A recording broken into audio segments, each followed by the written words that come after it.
The warning lights flashed red across Zara's control panel as her small scout ship shook violently. Smoke filled the cabin while sparks flew from damaged circuits. She gripped the steering controls with her four-fingered hands, trying to keep the ship steady as it fell toward the planet below. Emergency landing protocol activated, the ship's computer announced in the musical language of her people. But Zara knew the truth. This was not a landing. This was a crash. Her silver-scaled skin glowed faintly in the dim emergency lighting. The cybernetic implants along her spine and temples, which marked her as a true Villani warrior, flickered weakly.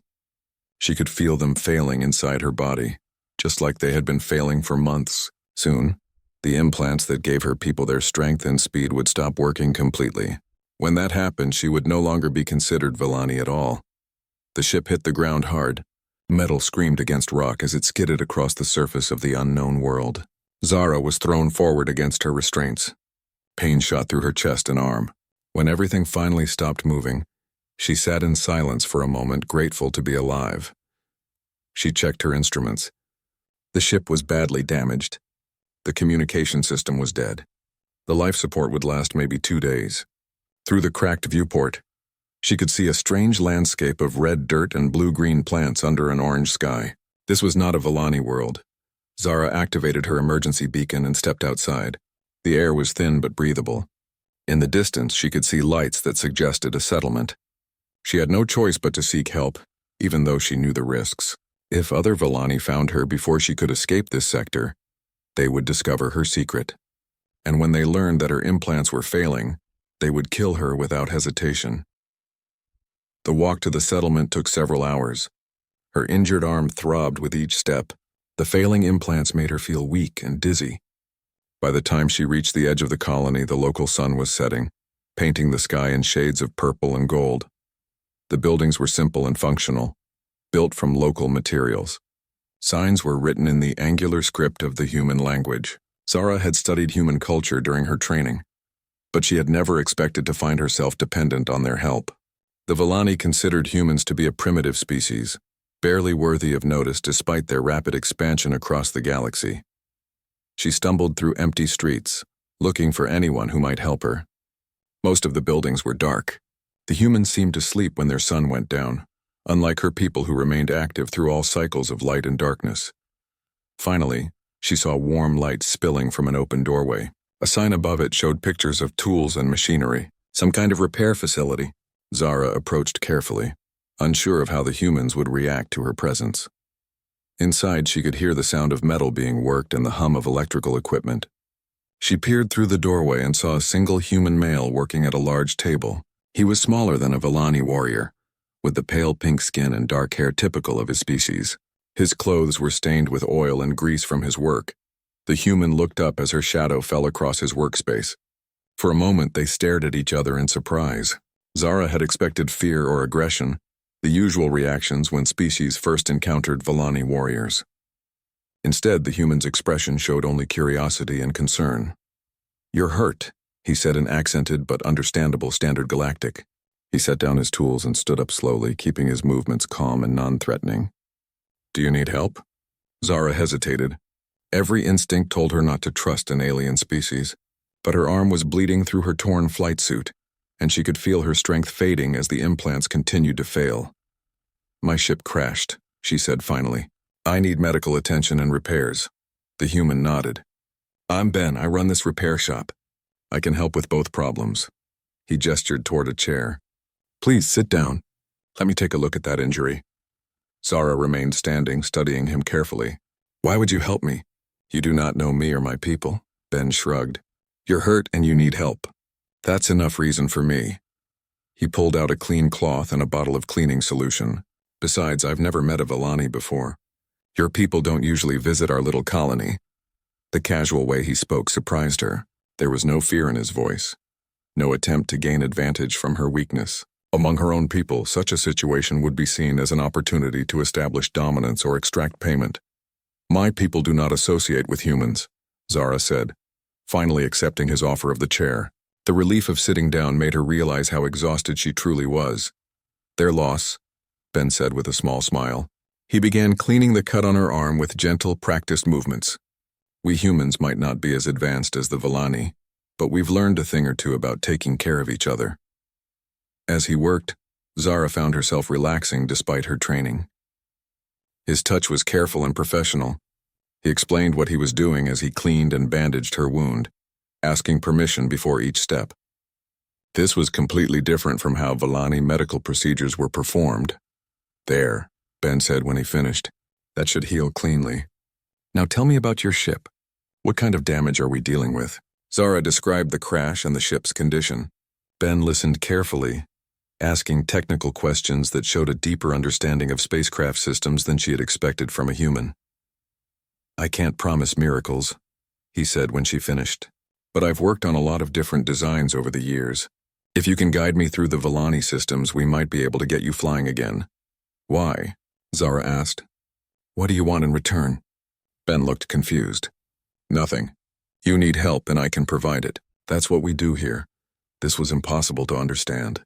Every transaction among the Villani involved exchange of value, demonstration of worth, or establishment of hierarchy. The idea of freely given assistance made no sense within her worldview. "I cannot pay you," she said. "I have nothing of value to offer." "I didn't ask for payment," Ben replied. "Look, you've had a rough day. Why don't you get some rest? Tomorrow we can look at your ship and figure out how to get you home." He showed her to a small room behind the workshop that contained a simple bed and washing facilities. "It's not fancy, but it's clean and safe. No one will bother you here." That night, Zara lay awake thinking about the strange human. His behavior made no sense according to everything she had been taught about alien species. Humans were supposed to be selfish and aggressive, driven by primitive instincts. Yet Ben had shown her more kindness in a few hours than she had received from her own people in months. The next morning, they went to examine her crashed ship. Ben walked around the wreckage, taking notes and asking questions about the various systems. His assessment was honest but not hopeful. "The good news is that the hull is intact and the power core is undamaged," he said. "The bad news is that you need new navigation computers, communication equipment, and at least 3 major engine components. I can fabricate some parts, but others will have to be ordered from the nearest starport." "How long?" Zara asked. 2 weeks, maybe 3. Depends on shipping delays." Zara felt her heart sink. She could not hide here for that long. Her emergency beacon would eventually be detected by Villani patrol ships. When they came looking for her, they would discover her condition and execute her as defective. Ben must have seen the despair in her expression. "Hey, it's not that bad. You're welcome to stay at the shop while we work on repairs. I could use an extra pair of hands, and you obviously know your way around spacecraft systems." Over the following days, Zara found herself settling into an unexpected routine. She helped Ben with repairs during the day, learning about human engineering methods and tools. In the evenings, they shared simple meals and talked about their different worlds and cultures. Ben was unlike any being she had ever met. He approached problems with creativity rather than force. When equipment broke, he found ways to fix it using whatever materials were available. When customers brought difficult challenges, he listened carefully and found solutions that often surprised everyone involved. Most remarkably, he treated her as an equal, despite the obvious differences in their species and capabilities. He asked for her opinions on technical matters and respected her knowledge. When she made mistakes, he corrected them gently without making her feel inferior. For the first time in her life, Zara began to understand what it might feel like to be valued for who she was, rather than what rank she held or how well her implants functioned. But her peace could not last forever. On the 8th day, she was working on engine components when she heard the distinctive whine of Villani atmospheric engines overhead. Her blood turned cold as she recognized the sound of military pursuit craft. "Ben," she called out urgently. "We need to hide now." He looked up from his workbench, confused by her sudden panic. "What's wrong?" Before she could answer, 3 sleek Villani ships landed in the open area near the colony. Armored warriors emerged, their silver scales gleaming in the sunlight, their implants glowing with full power. These were Hunter-class soldiers, the elite troops used to track down criminals and defectors. Zara grabbed Ben's arm and pulled him toward the back of the workshop. "They are here for me," she whispered. "If they find me, they will kill me." "Why?" Ben asked, but he followed her without argument, trusting her judgment even though he did not understand the situation. Through the window, they watched as the hunters spread out through the colony, scanning buildings with their enhanced sensors. It would not take them long to locate her biosignature. "I have to tell you something," Zara said, her voice shaking. "I am not just a crashed pilot. I am a fugitive from my own people." She explained about the failing implants, about the Villani law that condemned anyone with genetic defects, about her flight from execution. Ben listened without interrupting, his expression growing more serious as he understood the true danger she faced. "There is one way," she said when she finished, "an old law that my people still honor. If I can claim a mate from another species, they cannot execute me without first proving that the mate is unworthy." Ben stared at her. "Are you asking me to pretend to be your boyfriend?" "More than pretend," Zara said quietly. "The bond must be real according to our customs. If you agree to this, there will be trials to test your worthiness. They will try to break you, to prove that humans are too weak to mate with Villani warriors." The sound of approaching footsteps grew louder outside. The hunters were closing in. "They will hurt you," Zara continued. "They will test your body and mind in ways that could kill you. I have no right to ask this of you, but I am desperate and you are the only person who has ever shown me true kindness." Ben was quiet for a long moment, thinking. The footsteps stopped just outside the workshop door. "If I do this," he said finally, "what happens to you?" "If you pass their tests, they must accept our bond and allow me to live in exile with you. If you fail, they will execute us both." The workshop door opened with a crash. Armored figures filled the doorway, their weapons ready, their enhanced senses scanning for their target.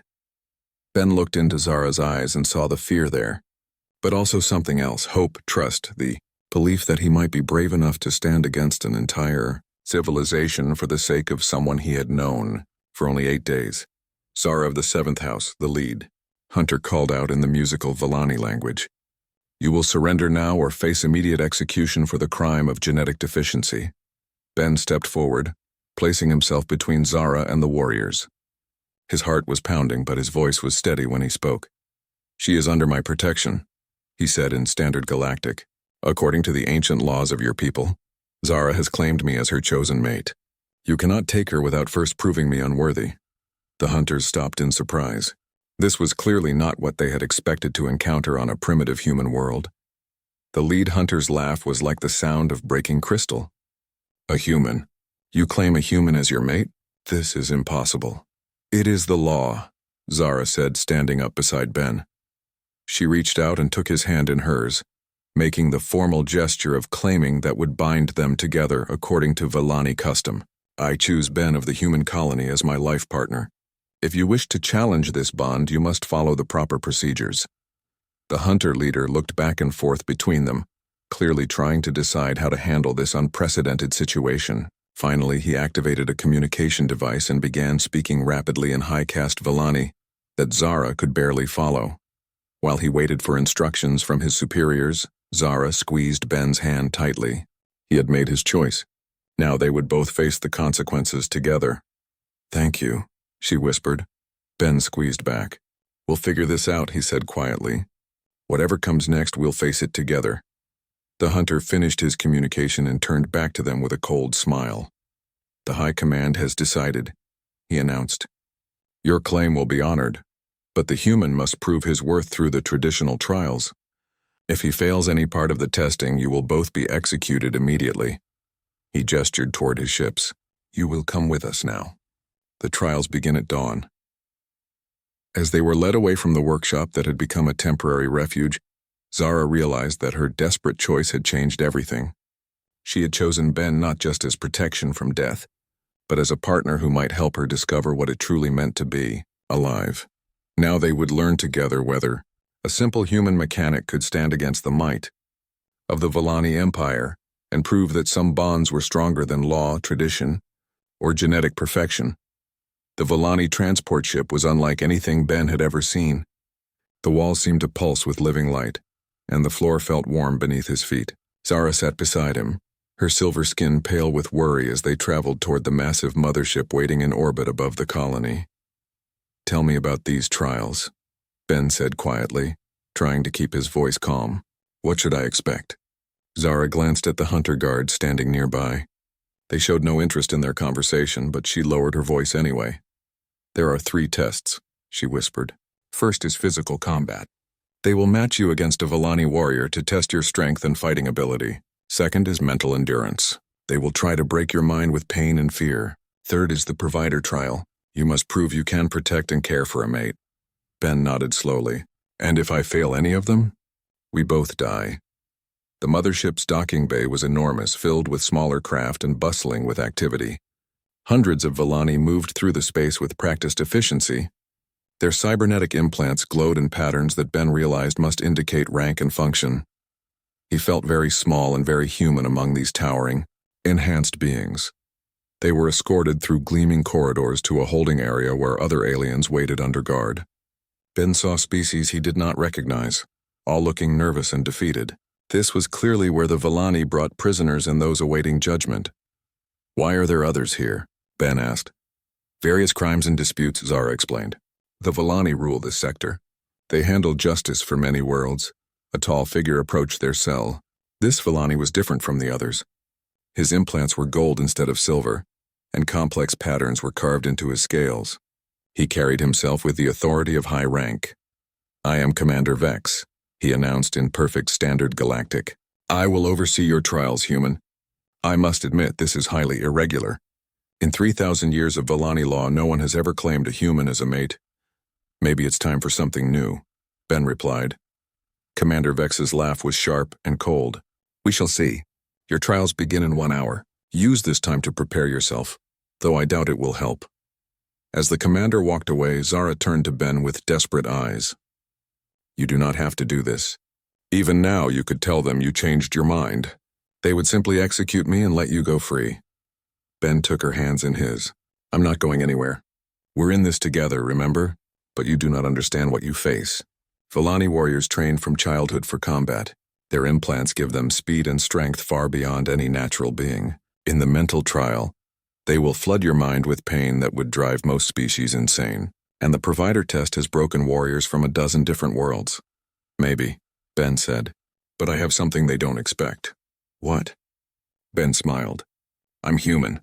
We're good at figuring things out as we go. The first trial took place in a vast arena aboard the ship. Thousands of Villani filled the viewing areas. Come to witness the strange spectacle of a human challenging their ancient laws. Ben stood in the center of the arena floor, feeling exposed and vulnerable under the bright lights. His opponent emerged from the opposite side. The Villani warrior was massive, his silver scales scarred from countless battles. Cybernetic implants covered his arms and back, glowing with combat enhancement programs. He carried traditional Villani weapons, curved blades that hummed with energy. This is combat trial, Commander Vex announced to the crowd. The human must prove his warrior worth against Krix, champion of the 5th Legion. Ben had no weapons, no armor, no cybernetic enhancements. Just his human mind and body against an enhanced killing machine. Krix charged forward with inhuman speed. Ben barely dodged the first strike, feeling the energy blade slice through the air where his head had been a moment before. The crowd roared approval as the champion pressed his attack, driving Ben backward across the arena floor. But Ben was not trying to match strength with strength. Instead, he watched and learned. He noticed that Krix's enhanced speed came with a cost. The warrior had trouble changing direction quickly. His implants made him powerful but also predictable. When Krix lunged forward again, Ben was ready. Instead of dodging backward, he dropped and rolled to the side. The champion's momentum carried him past, and Ben grabbed a handful of sand from the arena floor. The next time Krix attacked, Ben threw the sand directly at the warrior's enhanced eyes. The champion stumbled, temporarily blinded. Ben used those precious seconds to grab one of the energy blades that Krix had dropped in his confusion. Now armed, Ben changed his strategy completely. Instead of fighting like a Villani warrior, he fought like a human. He used the arena environment to his advantage, ducking behind pillars and using elevation changes to avoid direct confrontation. When he did strike, it was quick and precise, targeting the connection points of Krix's implants. The crowd grew quiet as they watched this strange new style of combat. Villani warriors were taught to face enemies directly, to overwhelm them with superior force and technology. But Ben danced around his opponent like water flowing around a rock, striking when opportunity presented itself and vanishing when threatened. Finally, Krix made a mistake. Frustrated by his inability to pin down his slippery opponent, He put all his enhanced strength into a massive overhead strike. Ben rolled aside at the last second, and the energy blade struck the arena floor with tremendous force. The weapon overloaded from the impact and exploded in Crix's hands. The champion stood there, weaponless and confused, as Ben placed the remaining blade at his throat. "Yield," Ben said simply. Crix looked into the human's eyes and saw something he had never encountered before. Not hatred or bloodlust, but calm determination mixed with what almost looked like sympathy. "I yield," the champion said quietly. The arena erupted in confused murmurs. Commander Vex stood up slowly, clearly surprised by the outcome. "The human has passed the combat trial," he announced. "Prepare for the mental endurance test." The second trial took place in a sterile white room filled with strange machines. Ben was strapped into a chair while technicians attached sensors to his head and chest. "The mental trial will flood your mind with pain, fear, and despair," Commander Vex explained. "Most beings break within the first few minutes. You must endure for 1 full hour to pass." "What happens if I break?" Ben asked. "Your mind will be permanently damaged, but do not worry. If that occurs, we will end your suffering quickly before executing your mate." The machines hummed to life. Immediately, Ben's world exploded into agony. It felt like every nerve in his body was on fire.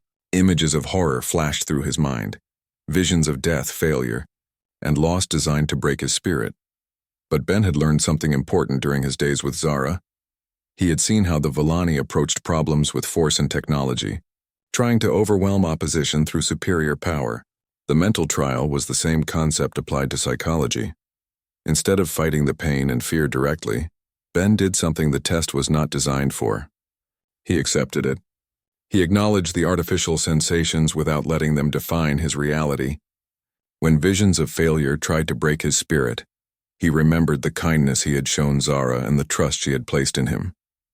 Human minds, Ben realized, were different from Villani minds. His people had evolved to endure hardship, to find hope in desperate situations, to support each other through emotional pain. The Villani had enhanced their bodies and minds with technology, but in doing so they had lost touch with the natural resilience that Ben carried within himself. As the hour progressed, something unexpected happened. The machines began to malfunction. The technicians watched their displays with growing alarm as readings showed impossible results. "What is happening?" Commander Vex demanded. "The humans' brainwaves are doing something we have never seen," the lead technician replied. "Instead of breaking down under the stress, his mind is actually adapting to it. He is learning to process the artificial inputs without being damaged by them." When the hour ended, Ben was still conscious and coherent. Tired, certainly, and shaken by the experience, but not broken. The Villani stared at him with something approaching awe. "Impossible," Commander Vex muttered. "No unenhanced mind should be able to withstand that level of psychological assault. Maybe your tests are designed for the wrong kind of mind," Ben suggested weakly. The third trial was different from the others. Instead of taking place in an arena or laboratory, Ben was brought to a simulation chamber that could create any environment. Commander Vex stood before a control panel, his expression thoughtful.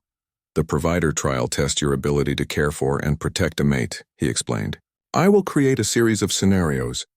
You must demonstrate that you can ensure Zara's survival and well-being under various conditions." The first scenario was simple, a natural disaster on a hostile world.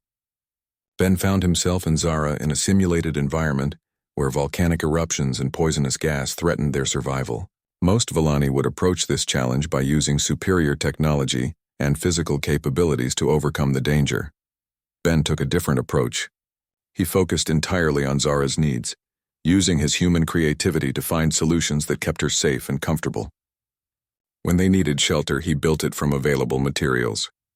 When she was injured, he improvised medical care. When she was frightened, he stayed close and offered reassurance. The scenarios grew more complex. Pirates attacking their ship, political intrigue requiring careful navigation, resource shortages requiring difficult choices. In each case, Ben's responses surprised the Villani observers. Where they expected displays of dominance and control, Ben showed partnership and collaboration. Instead of trying to prove his superiority, he demonstrated his commitment to Zara's happiness and well-being. He made decisions based on what was best for both of them together, not what would make him look strongest. "This is not how the trial is supposed to work," one of the observers muttered to Commander Vex. "He is not trying to prove his dominance over the female. He treats her as an equal partner." "I know," the commander replied quietly. "It is most unusual. The final scenario was the most challenging. Ben and Zara were presented with a choice. They could save themselves or they could sacrifice their own safety to protect a group of innocent civilians. Most species would choose self-preservation when faced with such a decision. Ben chose to protect the innocents, even though it meant putting himself and Zara in mortal danger. In the simulation, he worked tirelessly to evacuate the civilians while exposing himself to enemy fire. When Zara argued that they should save themselves, he gently but firmly insisted that protecting those who could not protect themselves was the right thing to do. When the simulation ended, the chamber fell silent. Commander Vex stared at Ben with an expression that mixed confusion with something that might have been respect. "In 3,000 years, he said slowly, no candidate has ever chosen to sacrifice himself for strangers during the provider trial. The test is designed to measure your ability to ensure your mate's survival, not to evaluate your moral character." "Maybe you've been measuring the wrong things," Ben replied. Commander Vex was quiet for a long moment. Then he activated his communication device and began speaking rapidly in high-caste Villani. The conversation went on for several minutes, with the voices on the other end growing increasingly agitated. Finally, he closed the connection and turned back to Ben and Zara. "The High Council is confused," he admitted. "You have passed all 3 trials, but not in any way they expected. Your combat victory came through creativity rather than strength. Your mental endurance succeeded through adaptation rather than resistance. Your provider trial showed partnership rather than dominance." "Is that a problem?" Ben asked. "According to our laws, you have proven yourself worthy to be Zara's mate, but the Council is concerned that your success challenges some of our fundamental assumptions about strength and worthiness." Zara stepped forward. "Perhaps it is time those assumptions were challenged." Commander Vex studied her carefully. "You speak with unusual wisdom for one so young. Tell me, what do you believe your human mate has truly proven?" Zara looked at Ben with pride and affection. "He has proven that true strength comes not from cybernetic enhancement or superior technology, but from the willingness to care for others. He has shown that the greatest warriors are those who choose protection over conquest, partnership over domination." "And what does this mean for you?" the commander asked. Zara took a deep breath. "My implants are failing because my genetics are evolving. My body is rejecting the artificial enhancements that have defined our people for millennia. I believe this is not a defect to be eliminated, but a gift to be embraced." She gestured toward Ben.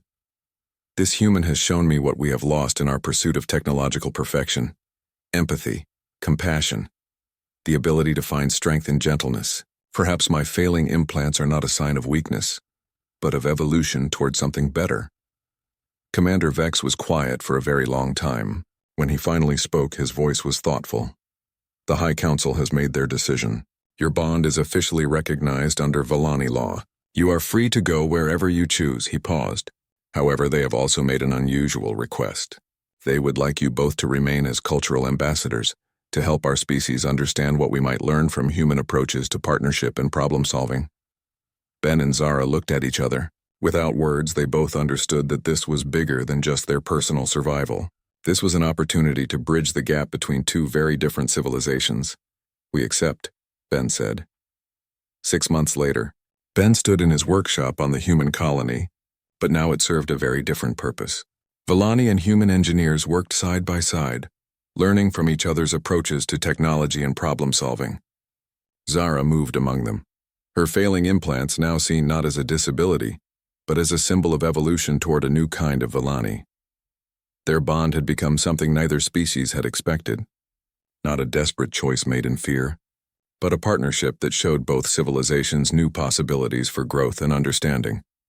When the first Villani human children were born, they carried no cybernetic implants. Instead, they possessed something far more valuable: the combined gifts of both species. Human creativity and resilience merged with Villani intelligence and determination. Ben and Zara's desperate choice had become the foundation for a new kind of strength, one built on love rather than law, partnership rather than power, and in proving that the most unlikely bonds could be the strongest of all. They had changed not just their own lives, but the future of both their peoples.